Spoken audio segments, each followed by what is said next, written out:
How cool is that? That's a sissy squat. Stay tuned in this episode and I'll show you how you can unlock that skill as well. Let's go.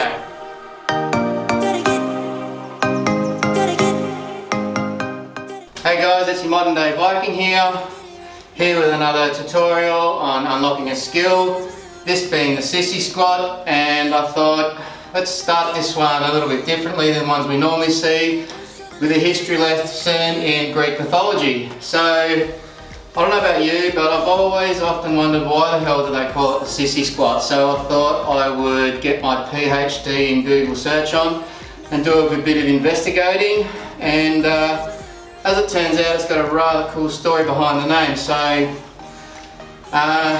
there was a Greek god called Sisyphus, who by all accounts and measures was a bit of a rat bag.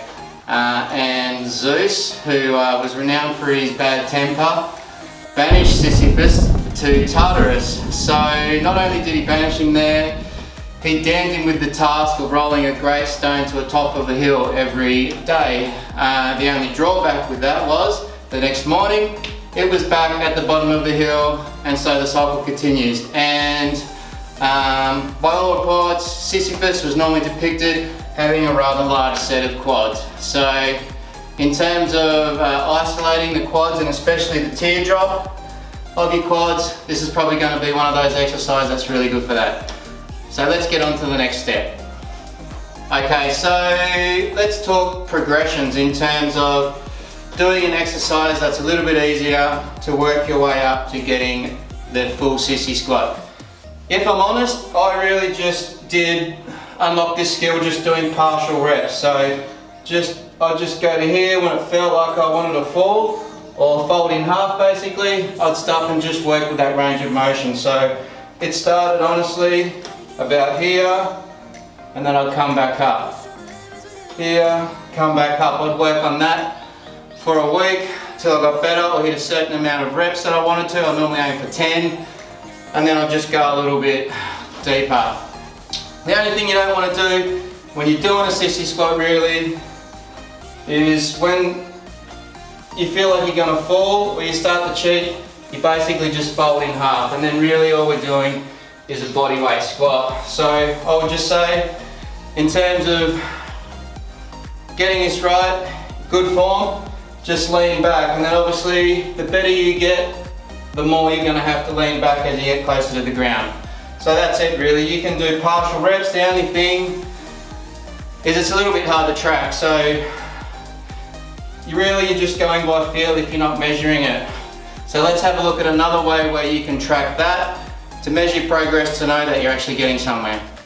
Okay, so a good way to track your partial reps while you're building up the strength to the full sissy squat is obviously having something that's elevated. So here I've just got a step up box, just with a yoga mat, or even you can use a towel or whatever, just something for some padding, just because if you do come down and you do fall and you hit it, you're just not going to bust up your knees, that's it. So you'll be surprised actually how low you can initially go. So if you think that it does look far, you can always, if you do fall, nothing's going to happen, you're just going to bottom out and then you can reset. So just go, at the start you might touch, reset, touch, and then the aim is to start pushing back. And pushing back like that. So just remember, a soft surface, and then gradually I can knock away a step at a time, and then that's a good way to track my progress. There is another way, I use this one. It's quite good. If you've got a mat like this, then you can come down, back up, and then as you go, you can take a layer away at a time until you're on the ground. So there we go, partial reps. Okay, the other thing in terms of partial reps, a little side note, is partial negatives. So at the beginning, doing the partial reps, you might be able to go down and then find that you can't come back up, you don't have the strength, that's fine, reset, that's the negative. So go down, the idea is to really touch as soft as you can, reset. Down, and then reset like that. And then eventually, as you build the strength, try to come back up. And then go down a little bit at a time. And then that's how you can do negatives, and then eventually, you know, you can get down, reset like that, negatives all the way to the ground, and then you're this far from doing the full sissy squat. Give that a go. Okay, so we've unlocked the sissy squat. We're going all the way to the ground now. And just one thing I see a bit is sometimes, even though you don't think you're doing it, is you're folding at the hips and then coming up. While there's nothing wrong with this, this can also be like sort of a progression to getting the sissy squat. Just be aware of that. A good thing to do is just film yourself from the side just to make sure we're leaning back and coming up. And then one other thing, you see, two things. I'm training barefoot. I reckon I'd encourage anyone to train barefoot if you can. I know in some gyms you can't, but one good thing about it, just besides all the benefits, is the proprioception you're going to get training in barefoot. So essentially, in basic terms, that's just the feedback that your brain is seeing training in barefoot. You can still unlock it with shoes. I can do them with shoes, no worries, but this will just give you a better tactile feel on the ground of what's going on. And the second thing is, where do you put your hands? At the start, you'll be doing this, I just sort of let them do what they want, but I sort of like to lean them back, and I find for some reason palms facing forward is helpful. So as I'm going down, leaning back, let my hands go out, and then back up. So that's it for the sissy squat. Okay, so some bonus material. If you find that you're struggling to get the full sissy squat, the progressions aren't working, I've got two methods that you can try that I sort of come up with after looking back in hindsight. How can I make this easier for someone? So if you've got a Bosu ball, something with a little bit of bounce, and a half Bosu ball, this is what's going to work. You can go down and sort of bounce off it just to get the feel for the exercise really. It's not going to unlock it per se, but it is sort of going to help perhaps build some strength and just get that feeling of coming back from a deep sissy squat. So if you've got access to a ball like that, give it a try and let me know what you think. Okay, so lastly, in terms of assistant, I have got a power band set up across my safety bars.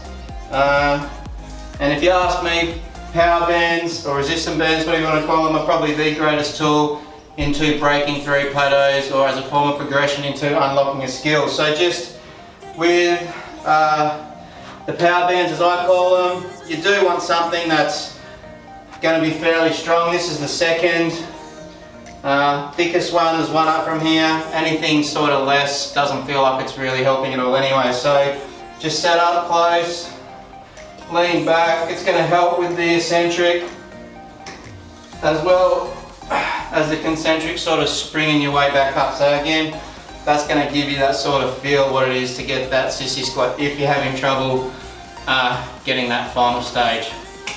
So there we go. Two bonus things that you can try to unlock the sissy squat.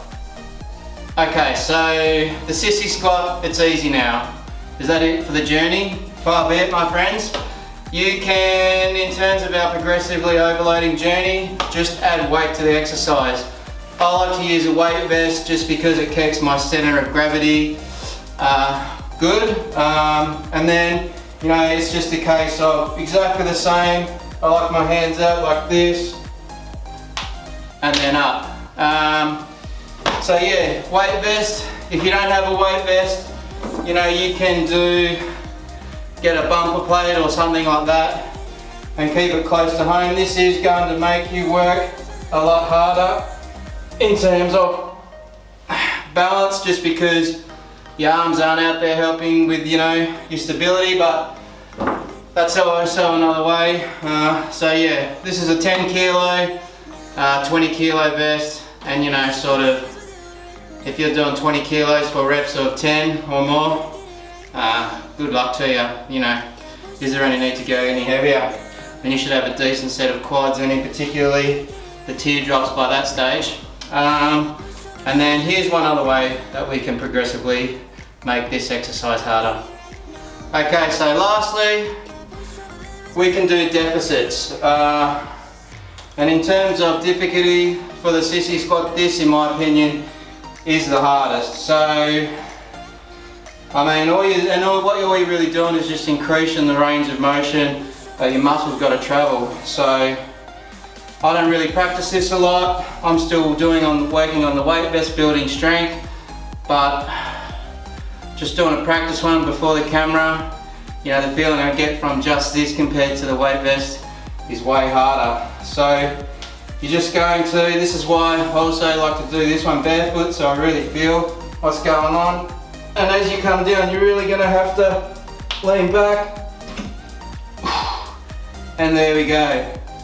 A lot harder than it looks, but in terms of, yeah, making the exercise harder, stack another bumper plate on top of that, and it just becomes infinitely harder again. So, and it's a cool party trick. So there we go. The final progression to make your sissy squat that much harder. So there we go, guys. That's my take on the sissy squat, how you can unlock it and how you can make it harder. And yeah, that's it. So I hope you liked this tutorial. If you did, give it a like, give it a thumbs up, subscribe to the channel. Some more tutorials coming this way soon, and I'll see you next time. Viking signing out.